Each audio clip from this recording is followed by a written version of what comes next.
dường như góc phố cũng lên buồn, hoa bay khắp con đường, rồi không có mưa rơi anh lặng đi, rồi violin hát về sau cuốn anh đi mãi xa vời, đàn mây phiêu lãng lên quay trời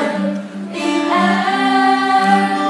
phải làm sao để có nụ cười.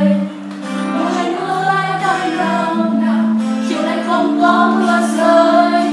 chiều nay không có những mộng mơ.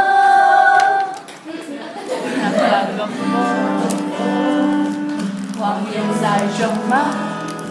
có vui em vui rất êm, chiều nay không gió mưa bay đã lâu lên phố mưa là cuộc hát, mưa là năm tháng, còn em là những nhớ mong của đời anh. Chỉ có những con đường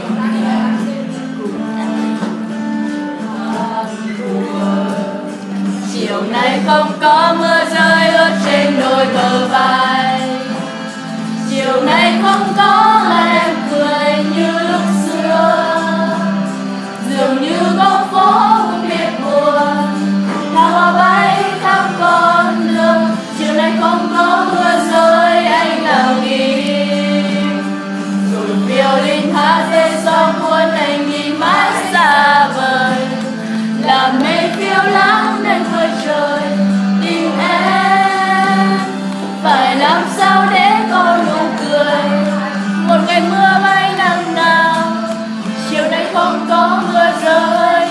chiều nay không có chiều nay không có mưa rơi ướt trên đôi bờ vai, chiều nay không có em cười như lúc xưa, dường như góc phố cũng em buồn,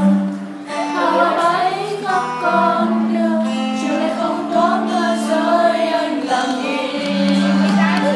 rồi violin hát về sau cuốn anh đi mãi xa vời, là mây phiêu lãng lên cuối trời tìm em, phải làm sao để có nụ cười. Một ngày mưa bay năm nào, chiều nay không có mưa rơi, chiều nay không có những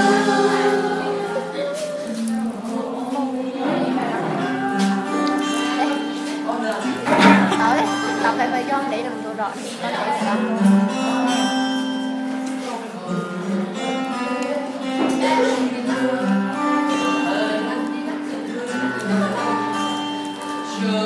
em